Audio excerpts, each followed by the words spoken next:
몸에 관들이 저는 이제 3개를 연결을 해놨어요. 수술하고 다음날 관 하나를 뺐고 그 다음날 또 하나를 빼고 5일차인가 이때쯤에 또 하나를 뺀 것 같아요. 심장에 있는 거를. 관을 빼니까 아무래도 그때는 움직임이 조금 자유로워져서 약간 더 편하고, 그러니까 그런 식으로 단계가 조금씩 편해지는 것 같아요, 몸이. 근데 어쨌든 통증은 계속 있고 움직임이 불편한 건 사실이죠, 계속. 그리고 식사의 경우는 원래 처음에는 저염식으로 했어요. 처음에 그렇게 하다가 한 며칠 지나서부터는 피검사를 매일 하니까 그 수치에 별 이상이 없는지 계속 일반식으로 잘 먹었습니다.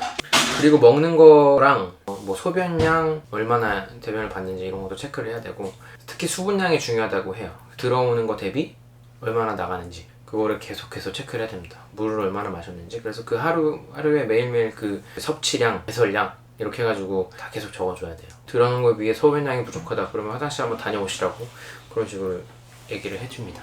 감염으로 인한 게 아니라 그냥 심장 수술을 한 거다 하면은 보통 5일에서 일주일 정도면은 퇴원을 하게끔 하는 것 같고요. 저의 경우는 아무래도 원인이 감염이었다 보니까, 감염은 그 항생제를 계속 맞아야 됩니다. 그래서 항생제 맞는 기간이 있어요. 4주에서 6주 이 정도 기간이 있다 보니까 수술 후에도 3주간 더 맞으라고 진단이 나와서 입원을 해서 정맥주사를 맞는 거기 때문에, 그래서 저는 퇴원 기간이 좀 늦어졌습니다. 7월 20 며칠인가? 그때 퇴원을 하게 됐는데 거의 그때까지도 계속 부정맥이 엄청 빨리 뛰다가 심장이 천천히 뛰다가 계속 오락가락 해가지고, 그래서 중간에 홀터 검사라고 24시간 동안 그 심전도를 체크하는 게 있어요. 그 검사도 중간에 했었고, 다행히 막판에 심장이 조금 적응을 해 나가는지 조금 잡혀가지고 다행이었고.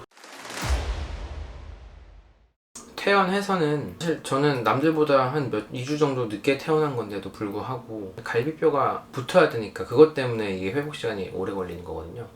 그것 때문에 되게 힘들었거든요. 병원에서야 이제 자동 침대여서 등받이 올라오고 내려가고 하는데, 집에서는 그냥 알아서 누웠다 일어났다 해야 되는데 그 누웠다 일어나는 게 엄청 고통스럽습니다. 한번 누울 때마다 막 거의 천천히 힘들어가면서 거의 겨우 눕고, 일어날 때도 겨우겨우 일어나고. 일주일 만에 퇴원을 하면은 와 정말 힘들 텐데 싶더라고요. 한 2달 정도 지나니까 조금 낫긴 하더라고요. 뭐 일어나고 뭐 눕고 하는 게 점점 나아지죠. 근데 아직도 현재 같은 경우는 아직도 되게 뻐근하고 아직도 아파요. 네, 아직도 아픕니다. 누웠다가 일어날 때 아프긴 하고, 근데 이제 예전처럼 막 천천히 막 하고 그럴 필요는 없어요. 그냥 자연스럽게 일어나게 하는데 뻐근한 통증이 있는 정도고, 뭐 드는 것도 전에는 이제 뭐 들거나 뭐 잠깐 잘못 움직이고 하면 이게 뭔가 좀 어긋나는 느낌이 들었어요, 뼈가. 그랬는데 지금은 뭐 그 정도는 아니고 약간 뻐근한 정도고, 뭐 드는 것도 뭐 한 10kg 이상 되는 것도 물건 들고 왔다 갔다 하고 뭐 하는 것도 무리 없으니까 일상생활에 크게 무리는 없습니다. 지장은 없고, 내가 막 상체 운동을 심하게 푸시업이나 이런 걸 하지만 않으면 상관없고, 그런 운동도 조금 지나면 할 수 있을 것 같아요. 운전도 할 수 있고. 지금은 한 6개월에서 뭐 1년은 지나야 그래도 어느 정도 좀 정상으로 돌아오지 않나 싶고, 뭐 약간 골병 드는 그런 건 뭐 평생 가긴 하겠죠. 흉터 같은 경우에도 아직도 좀 간질간질하고 이쪽 피부가 좀 민감한 느낌? 그런 게 있어요. 지금 요거 흉이 이렇게 져 있고, 그 밑에 이제 관 들어가 있던 자리 여기도 좀 있고, 몇 군데 이렇게 관 들어갔던 자리가 관을 빼면서 스테이플러를 이렇게 찝거든요. 그래서 스테이플러를 찝었던 자리랑 관 들어갔던 자리 이렇게 있어요. 예. 약은 와파린이라고 하는 피를 묽게 해주는 약이 있는데 그거는 평생 복용을 해야 됩니다. 기계판막의 경우는 혈전이 이제 판막 주변으로 모일 수가 있어서, 그래서 피를 정상보다 좀 더 묽게 해주는 약인데 묽은 정도를 유지를 해야 되기 때문에 그 와파린 약을 계속 복용을 해야 되고, 그리고 또 한 가지가 이 심장이 뛸 때 소리가 째깍째깍 하는 소리가 납니다. 틱틱틱 하는 소리가 생각보다 꽤 크게 납니다. 제가 지금 말하는 동안에 들으셨을지 모르겠지만 한번 제가 마이크 앞에 가서 심장을 대보겠습니다.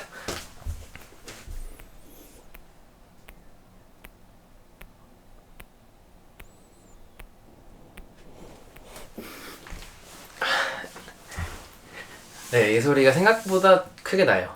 이것도 평생 같이 있어야 되는 거고, 근데 이게 기계 판막 말고 조직 판막으로 하는 게 있어요. 근데 이게 둘이 장단이 있는 게, 기계 판막은 반영구적이고 조직 판막은 한 10년, 15년 정도 간다고 합니다. 그래서 재수술을 또 받아야 되는 거죠. 근데 조직 판막은 그래도 그 아까 말한 피를 묽게 해주는 약을 먹을 필요가 없고, 이제 기계판막은 평생 그 약을 먹어줘야 되고, 술 담배는 하지 말라고 해요.